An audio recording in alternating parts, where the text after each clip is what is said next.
અમદાવાદના જમાલપુર વિસ્તારમાં આવેલી કાચની મસ્જિદ અને શાહબડા કાસમ ટ્રસ્ટના ટ્રસ્ટી ન હોવા છતાં સલીમ ખાન સહિતના 5 લોકોએ વક્ફ બોર્ડની અને બોર્ડે એએમસીને આપેલી જમીન પર ગેરકાયદેસર દુકાનો મકાન બનાવી લાખો રૂપિયાના ભાડાની વસૂલાત કરી હોવાનું સામે આવ્યું છે। જે 5 લોકો ઝડપાયા છે તેઓ વક્ફ બોર્ડમાં ટ્રસ્ટી ન હોવા છતાં ખોટી ઓળખ આપી બોર્ડની મિલકતમાં રહેતા લોકો પાસેથી ભાડાની વસૂલાત કરતા હતા।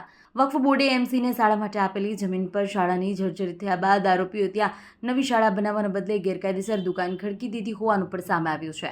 સલીમ ખાન સહિતની ટોળકીએ વક્ફ બોર્ડની અંદાજિત 100 કરોડની મિલકતનું ગેરકાયદેસર રીતે ભાડું વસૂલતા હોવાનું સામે આવ્યું છે। પોલીસે 5 આરોપીઓને ઝડપી પાડી વધુ તપાસ હાથ ધરી છે। બની બેઠેલા ટ્રસ્ટીઓએ શાળાનું બાંધકામ તોડી ગેરકાયદેસર દુકાનો ખડકી દીધી છે। જમાલપુરમાં કાચની મસ્જિદની સામે રહેતા મોહમ્મદ રફીક અંસારીએ ગાયકવાડ હવેલી પોલીસ સ્ટેશનમાં ફરિયાદ નોંધાવી છે કે તેઓ વર્ષોથી કાચની મસ્જિદ ટ્રસ્ટની મિલકતમાં રહે છે। ટ્રસ્ટના તમામ જૂના ટ્રસ્ટીઓનું મરણ થઈ ચૂક્યું છે। મસ્જિદના ટ્રસ્ટના મસ્જિદને અડીને જમીન આવેલી છે। જમીન વર્ષો પહેલાં ટ્રસ્ટ દ્વારા એએમસીને સોંપવામાં આવી હતી। એએમસીએ આ જગ્યા ઉપર સ્કૂલ બનાવી હતી અને 2001માં ભૂકંપ સમયે સ્કૂલનું બાંધકામ જર્જરિત થઈ ગયું હતું। મોકાનો ફાયદો ઉઠાવી 2009માં બની બેઠેલા ખોટા ટ્રસ્ટીઓએ શાળાનું બાંધકામ તોડી પાડ્યું હતું અને બીજી ઉર્દુ શાળા બનાવી ન હતી તે જગ્યા ઉપર 10 જેટલી દુકાનો બનાવી, જેમાં સલીમ ખાને પોતાની સોદાગર કન્સ્ટ્રક્શન નામની ઓફિસ ખોલી હતી અને અન્ય 9 દુકાનો ભાડુઆતને ભાડે આપી છે। જે ભાડું આવ્યું છે તે ટ્રસ્ટના એકાઉન્ટમાં જમા કરાવ્યું નથી અને કોર્પોરેશનમાં પણ નથી જમા કરાવ્યું। સલીમ ખાને એએમસી અને વક્ફ બોર્ડમાં સાથે છેતરપિંડી કરી છે। સલીમ ખાન 15 લોકો પાસેથી મકાનના ભાડા પેટેના ગેરકાયદેસર ભાડા ઉઘરાવે છે। આ ઉપરાંત બોર્ડમાં સલીમ ખાન પઠાણ, મહેબૂબ ખાન પઠાણ અને અન્ય કોઈ વ્યક્તિની ટ્રસ્ટી તરીકે નિમણૂક થઈ નથી, છતાં તે લોકો ગેરકાયદેસર રીતે ભાડા ઉઘરાવે છે। એટલું જ નહીં, 2005થી સલીમ ખાન તેમની સાથે અન્ય 4 લોકો ભેગા મળી વક્ફ બોર્ડના ટ્રસ્ટી તરીકે ન હોવા છતાં ટ્રસ્ટની મિલકતમાં 25 થી 30 દુકાનો, 2200 જેટલા મકાનો, જેમાં 2 ગેરકાયદેસર 6 માળના ફ્લેટ પણ બનાવ્યા છે, તેનું પણ ભાડું ઉઘરાવે છે। ભાડાની રકમ તે તો પોતાના ફાયદા માટે ઉપયોગમાં લે છે। શાહબડા કાસિમ ટ્રસ્ટની દાનપેટી છે, જે દાનપેટીમાં દર મહિને 50,000ની આવક થાય છે, તે પણ આ લોકો વાપરે છે। ગાયકવાડ હવેલી પોલીસ સ્ટેશનમાં 5 સામે ફરિયાદ નોંધાઈ છે। સલીમ ખાન વિરુદ્ધમાં હત્યા, રાયોટિંગ સહિતના ગુના પણ નોંધાયેલા છે। 23 જુલાઈ 2024ના રોજ ખોટું સોગંદનામી કરી ટ્રસ્ટી તરીકે વક્ફ બોર્ડ રજૂ કર્યું હતું અને વક્ફ બોર્ડ ગાંધીનગર ખાતે પણ મોટું સોગંદનામું રજૂ કર્યું છે। આમ સલીમ ખાન પઠાણ, મોહમ્મદ યાસર શેખ, મહેબૂબ ખાન પઠાણ, ફૈઝ મોહમ્મદ જોબદાર, શાહિદ અહેમદ શેખ 5 જણાએ ભેગા મળી ટ્રસ્ટી ન હોવા છતાં વક્ફ બોર્ડની મિલકતમાં રહેતા અને દુકાન ધરાવતા લોકો પાસેથી ગેરકાયદેસર ભાડું વસૂલ કર્યા છે। આ અંગે ગાયકવાડ હવેલી પાસે પોલીસે 5 સામે ગુનો નોંધી તપાસ શરૂ કરી છે। અહેવાલ માં ન્યૂઝ, ગાંધીનગર। અત્યારે જે વકફ બોર્ડના જે એનો કાયદો છે એનો કેવી રીતના મિસયુઝ થાય, સમાજના જે એટલે કે મુસ્લિમ સમાજના ટ્રસ્ટના ભાગરૂપે જે ટ્રસ્ટના પૈસા લોકોની સેવા માટે ઉપયોગમાં થવાના હતા એ પૈસાનો મિસયુઝ કેવી રીતના થયો છે એ અનુસંધાનમાં એક એફઆઈઆર અત્રે કરવામાં આવી છે। એમાં કુલ 5 આરોપી છે।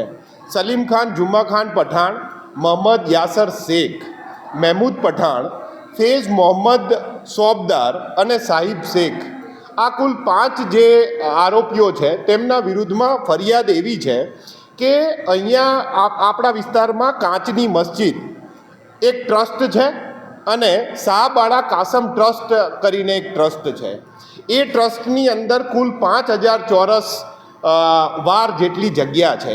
એ વારની જગ્યા જે વકફ બોર્ડમાં જે એના ટ્રસ્ટી તરીકે જે રીતના એસ્ટાબ્લિશ થવું જોઈએ, જે એનો વકફ સુધારા અધિનિયમ 2013 અને એની પહેલાંના જે વકફ નિયમમાં જે ટ્રસ્ટી તરીકે આ બંને જે ટ્રસ્ટ છે એના ટ્રસ્ટી તરીકે જે હોવું જોઈએ એ ટ્રસ્ટી ન હોવા છતાં આ જે ટ્રસ્ટની મિલકત છે એ મિલકતની અંદર 100 જેટલા મકાનો બનાવી અને એ મકાન બનાવી અને એમનું ભાડા એમના પર્સનલ યુઝ માટે કરી અને આ એક આખું કૌભાંડ કરે છે ને એ અનુસંધાનમાં ફરિયાદ દાખલ કરે છે। આ ફરિયાદ દાખલ થઈ છે અમારા પોલીસ સ્ટેશનમાં। એમાં ટ્રસ્ટી નિમણૂક માટે એમણે એક સોગંદનામું કરવાનું રહે છે, જેમાં સલીમ ખાન પઠાણે પોતે ગુનેગાર નથી એક એવું સોગંદનામું પણ આપેલું છે, એટલે એ ખોટું સોગંદનામું કરેલ છે। ઉપરાંત જે મસ્જિદની જમીન છે એ મસ્જિદની જમીનોમાં 100 જેટલા મકાનો બનાવી પોતે કન્સ્ટ્રક્શન લાઇન જેવું સોદાગર કન્સ્ટ્રક્શન કંપની પોતાની ચાલે છે. એના અંતર્ગત તેઓએ એના ભાડા કુલ લીધેલા છે પર્સનલ યુઝ માટે.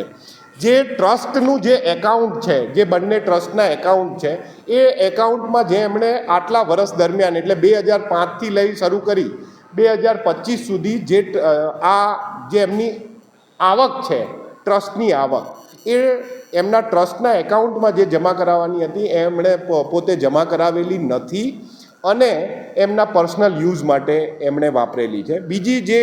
બીજો જે મુદ્દો છે એ એએમસી સાથેનો ઉર્દુ શાળા નંબર 9 અને 10નો જે મુદ્દો છે, એમાં 2002માં જ્યારે ભૂકંપ આવેલો ત્યારે એ જે સ્કૂલ હતી એમાં દરાર પડેલી, એમાં જે નુકસાન થયેલું એના અનુસંધાને આ લોકોએ એવી રીતના રજૂઆત કરી કે આ જે સ્કૂલ છે એ ચાલી શકે એમ નથી અને બાળકોને ભણવામાં કે અથવા કાલે ઉઠીને કોઈ એની હોનારત થાય તો તકલીફ પડે. એ અનુસંધાને એમણે મ્યુનિસિપાલિટી સાથે તેઓએ 1970માં એક કોન્ટ્રાક્ટના ભાગરૂપે ટ્રસ્ટે મ્યુનિસિપાલિટીને આ સ્કૂલ વાપરવા માટે આપેલી હતી.